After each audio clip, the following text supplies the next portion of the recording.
Hello बच्चों, welcome to my YouTube channel the great of Safalta study 24।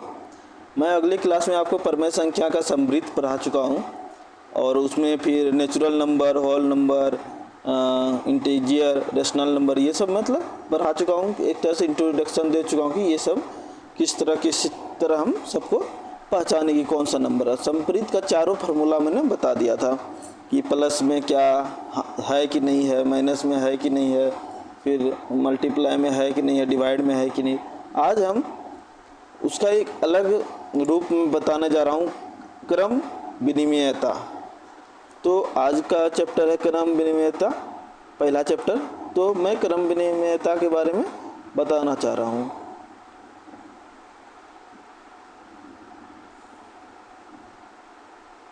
क्रम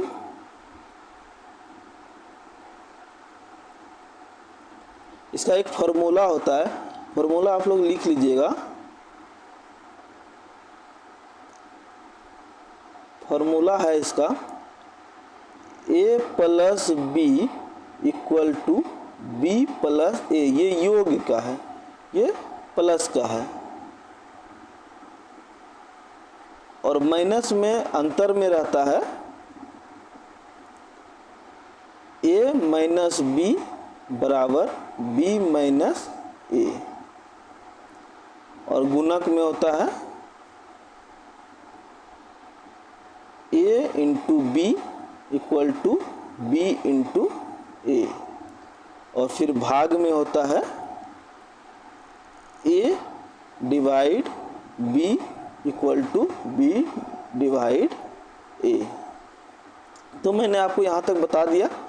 फिर मैं आपको यहाँ पर आगे इसका सॉल्व करा देना चाहता हूँ। अब देखिए, योग में क्या सूत्र बताया था मैंने, a plus B equal to B plus ए।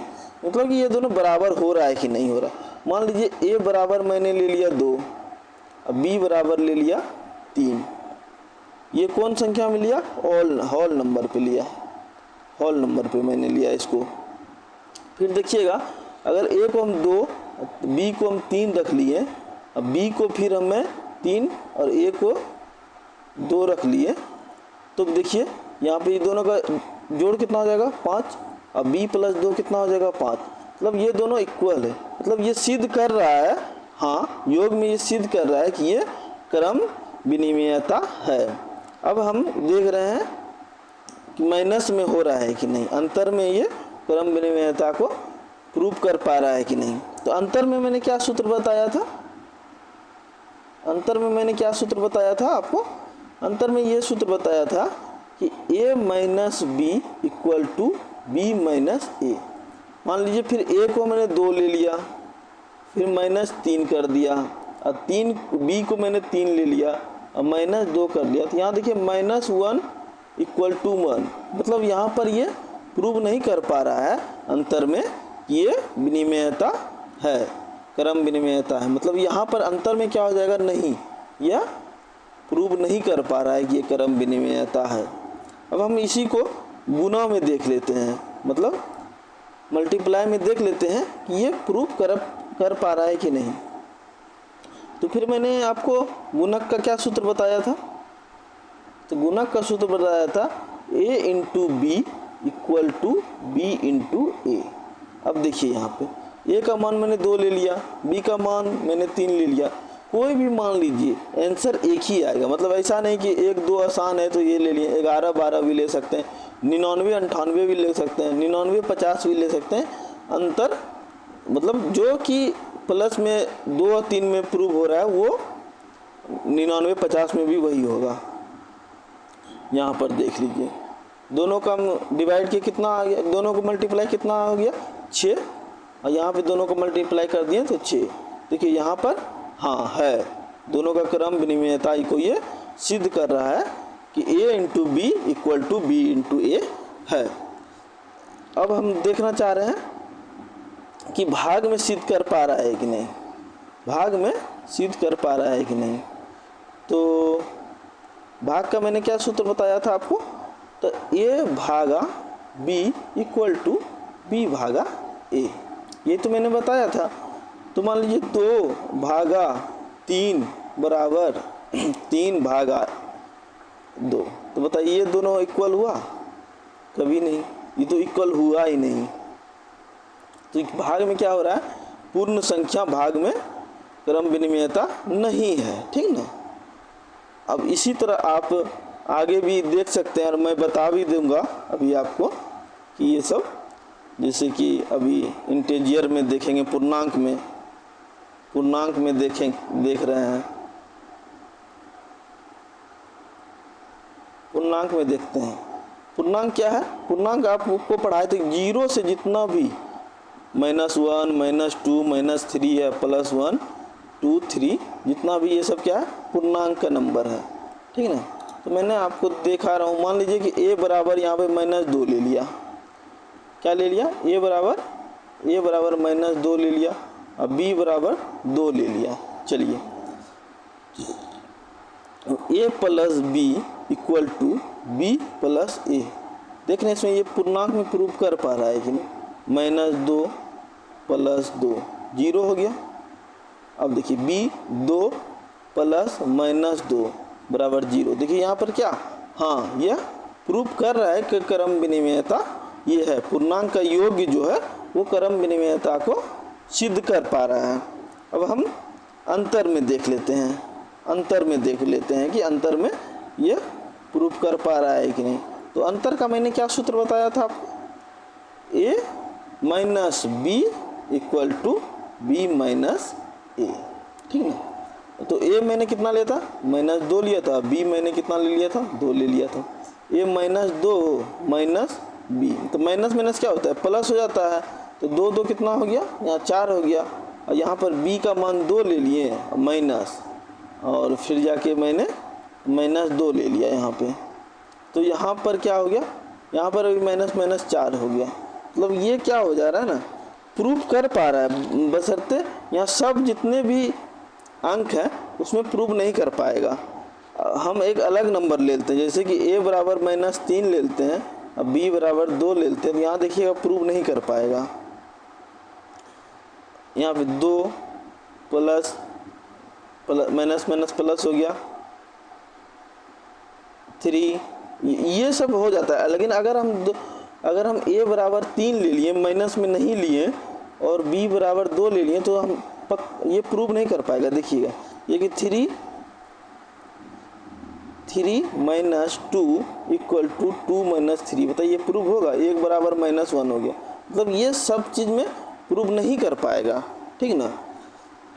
तो इसमें क्या होता है ना कि पूर्णांक अंतर में क्या हो रहा है कि नहीं कर पा रहा है, क्रम विनिमयता को सिद्ध नहीं कर पा रहा है। तो आगे हम गुणांक में देख लेंगे, गुणांक में ये कर पा रहा है कि नहीं। गुणांक में कर लेता है सिद्ध, जैसे कि मान लीजिए a × b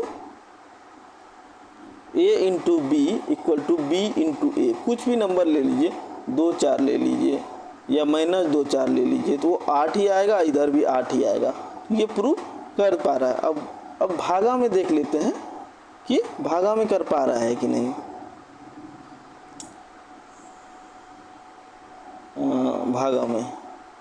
भागा में देख ले रहे हैं कि ये कर पा रहा है कि नहीं। भाग का क्या बताए थे, 1 भागा b = b भागा a का ये फॉर्मूला है। इसको आप लोग मतलब याद कर लीजिएगा, नहीं तो कहीं पे लिख के रखिएगा कि आगे हो सके तो कहीं भूल जाए तो अपना नोट्स बुक को जब भी उल्टाएंगे तो पता चल जाएगा। 2 भागा 3 ले लिए, यहाँ पे 3 भागा 2 ले लिए, बताइए कभी इक्वल होगा, ये इक्वल नहीं होगा। कोई भी अंक ले लीजिएगा, इक्वल ही कभी नहीं होगा, ये इक्वल हो ही नहीं सकता, ठीक ना। अब हम आपको ले चलते हैं परिमेय संख्या पे, कि परिमेय संख्या में ये प्रूफ कर पा रहा है कि नहीं। तो देखते हैं,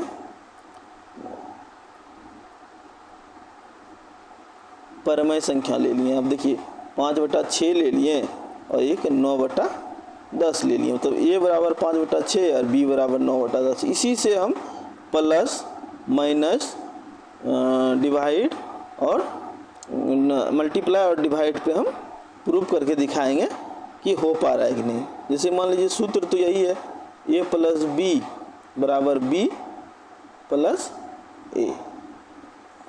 तो देखते हैं यहाँ पे 5/6 प्लस 9/10 बराबर 9/10 प्लस 5/6। ये दोनों का एलसीएम हो गया 30। ये 5 12 में 25, ये 3 में 27, 52/30 इक्वल टू, हमको इक्वल करना है, यहाँ नहीं कि पूरा कटा के हमको देखना है कि यहाँ कट रहा है कि नहीं कट रहा है, ये सब मुझे नहीं करना है, ठीक ना। प्लस 25 बराबर 52/30, ये दोनों इक्वल हो रहा है, मतलब हाँ ये क्या कर रहा है, प्रूव कर पा रहा है योग में कि परमेय संख्या क्रम विनिमेयता है, ठीक ना। तो हम फिर आगे हम माइनस में देख लेते हैं। फार्मूला तो वही है, सिर्फ यहाँ पर आपका माइनस हो जाएगा, यहाँ क्या हो जाएगा, माइनस हो जाएगा दोनों में। तो देख लेते हैं यहाँ पर 5/6 माइनस 9/10 इक्वल टू 9/10 माइनस 5/6। इस दोनों का एलसीएम फिर से 30 हो गया, और यहाँ 5 25 माइनस 27 इक्वल टू 27 माइनस 25/30। ये देखिए ये इक्वल नहीं हो सका, तो यहाँ पर क्या होगा कि नहीं, यह इक्वल नहीं कर पा रहा है, तो ये मतलब कि यहाँ पे प्रूव नहीं कर पा रहा है कि ये क्रम विनिमेयता है। यहाँ पर हम देख लिए। अब हम देखना चाहते हैं गुना में, कि गुना में ये है कि नहीं, गुना में देखना चाहते हैं। तो गुना में देखने के लिए क्या करना होगा, फिर 5/6 गुना 9/10 इक्वल टू 9/10 गुना 5/6, ठीक है। ये 60/9/45 हो गया यहाँ पे, यहाँ 6 जंग 60, 9/45/60, मतलब ये दोनों इक्वल है। तो ये दोनों ये प्रूव कर रहा है कि क्रम विनिमेयता में गुणांक में परमेय संख्या को इक्वलिटी मिल रहा है, मतलब पर वो सिद्ध कर पा रहा है। अब हम देख रहे हैं भागा में, भागा में ये प्रूव कर पा रहा है कि नहीं। ये भागा में हम देख लेते हैं। भागा में देखने से 5/6, अब भागा में यदि इसको गुना कर देंगे 10/9, ठीक ना। ये आप लोग सीखे होंगे, 6 क्लास का चीज़ है। अब बोलिएगा तो हम सिखा भी देंगे, कमेंट में अगर लिख के बताइएगा कि कैसे होता है तो मैं फिर बता दूंगा आपको, ठीक ना। देखिए भागा में है तो अगर गुना में करेंगे तो लास्ट अंक क्या हो जाएगा, पलट जाएगा। अब देखिए यहाँ पे 50/9 × 53, 9 × 54, और यहाँ पर देखिए 60/9/45। बताइए ये दोनों इक्वल है, नहीं, मतलब कि यहाँ पर नहीं कर पा रहा है। इसका एक जितना भी हम बताए हैं कि हाँ या ना, इसको एक कॉलम बना के, जिस तरह पिछले बार हम कॉलम बनाए थे, यहाँ पे संख्या लिख दीजिएगा, यहाँ क्रम विनिमेयता लिख दिया, योग लिख दीजिएगा, अंतर लिख दीजिएगा, फिर गुणक लिख दीजिएगा, भाग लिख दीजिएगा, नेचुरल नंबर लिख दीजिएगा, होल नंबर लिख दीजिएगा, फिर लिख दीजिएगा इंटीजर लिख दीजिएगा, रेशनल नंबर लिख दीजिए। उसमें देखिएगा प्लस में हो रहा है, हाँ, तो प्लस इसमें होल नंबर में प्लस में हो रहा है, हाँ, इंटीजर में प्लस में हो रहा है, हाँ, रेशनल में प्लस में हो रहा है, हाँ, माइनस में हो रहा है, नहीं। इस तरह करके कॉलम बना लीजिएगा तो आसान होगा। कभी कभी ऐसा क्वेश्चन पूछ दिया जाता है कि क्रम विनिमेयता में नहीं, अंतर में क्रम विनिमेयता में परमेय संख्या को सिद्ध कीजिए, सिद्ध होता है कि नहीं, ऐसा आप बताते कि होता है कि नहीं। तो उसमें डायरेक्ट क्वेश्चन जैसे हमको पता रहेगा डायरेक्ट हम नहीं डाल देंगे, ठीक ना। तो ये सब याद रखने की बात है। अब हम आपको पढ़ाने जा रहे हैं सहचारिता। ये भी हम पिछले बार क्लास में डाले थे, समृद्ध, क्रम विनिमेयता और सहचर्यता, ये 3 है। तो सहचर्यता का हम आपको सूत्र बता दे रहे हैं, इससे हो सकता है आप बना भी लें और हम बता भी देंगे। एक पूर्ण संख्या पे हम बता देंगे आपको सब। हम बताने जा रहे हैं सहचर्यता या सहचारिता। इसका फॉर्मूला देख लीजिए पहले। मैथ में सबसे इम्पोर्टेंट होता है फार्मूला। जितना भी मैथ रहे सब फार्मूला बेस पे बनता है, बनाना भी चाहिए। उसी में 8, 9, 10 को नंबर मिलता है, या 11, 12 जितना भी है। कंपटीशन में इस सब का फार्मूला काम नहीं करता है, फार्मूला भी काम करता है पर टाइम के अभाव के कारण वहाँ पर शॉर्टकट ट्रिक अपनाना पड़ता है, कुछ अपना मेथड अपनाना पड़ता है।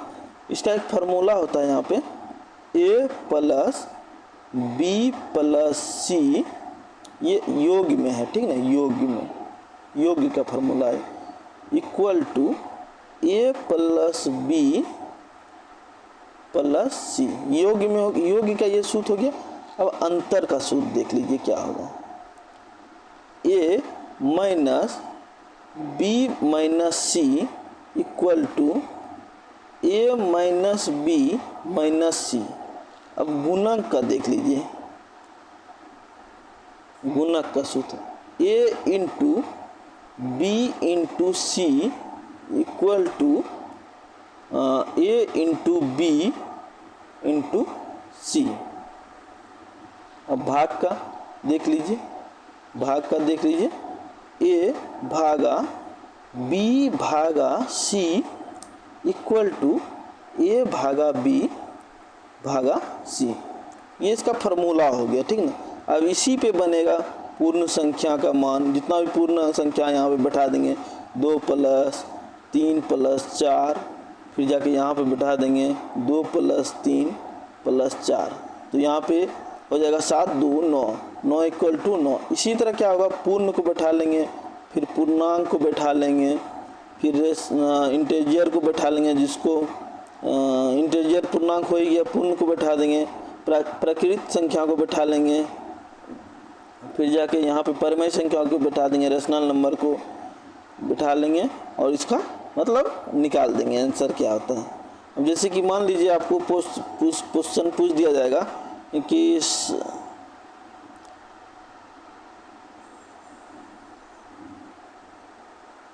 सॉरी थोड़ा सा, ये देखिए यहाँ पे पूछ दिया जाएगा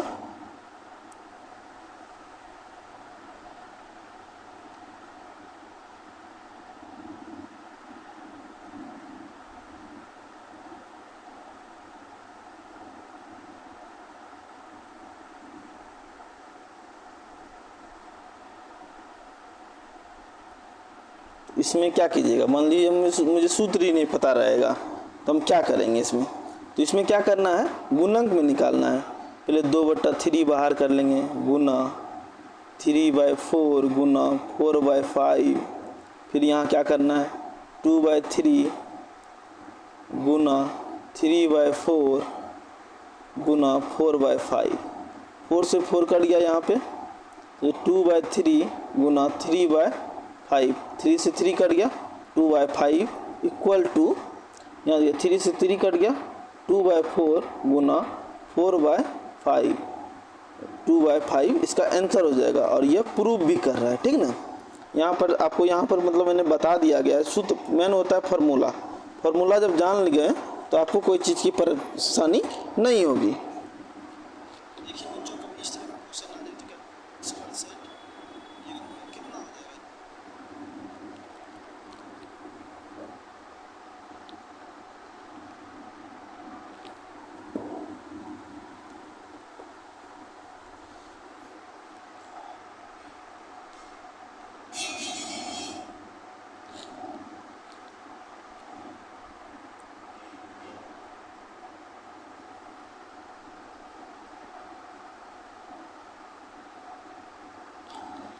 अब हम बताना जा रहे हैं योग में शून्य की भूमिका।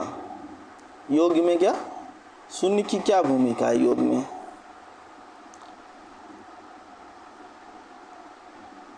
Role of zero in addition. शून्य की योग में शून्य की भूमिका क्या योग है।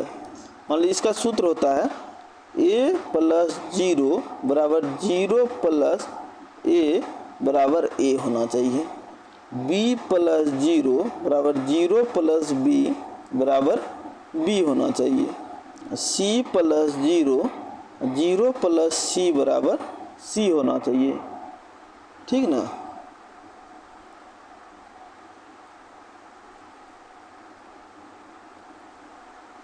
अब यहाँ पे देखिए, अब यहाँ पे 2 मान लिए, इसको a को 2 मान लिए, 2 + 0 और 0 + 2 होगा ना यहाँ पे 2, ये मतलब प्रूव कर रहा है। यहाँ पे -3 मान लिए, -3 + 0 और 0 - 3 बराबर -3, ये भी प्रूव कर दे रहा है। 2/3 + 0 और 0 + 2/3 बराबर 2/3, ये भी प्रूफ कर दे रहा है। तो आज का वीडियो यहीं पर हम समाप्त करना चाहते हैं। अगर मेरा वीडियो आपको लोग को पसंद आए तो मेरे वीडियो को लाइक करें, शेयर करें, सब्सक्राइब करना तो भूलें नहीं। और अगर आप लोग मेरा मनोबल इसी तरह बढ़ाना चाहते हैं तो शेयर करें वीडियो को, मैं आगे भी इसी तरह कॉन्सेप्ट देता रहूँगा। और आप लोग को आज से मैथ का टेंशन बिल्कुल भी नहीं लेना है। आप लोग को हम गारंटी देता हूँ कि 8, 9, 10 क्लास वाले को 100 में 100 मैं कॉन्सेप्ट क्लियर कराऊंगा और अधिकतर विद्यार्थी मेरा 90+ नंबर यहाँ पर लाएगा मैथ में, ये मेरा वादा है। Thank you.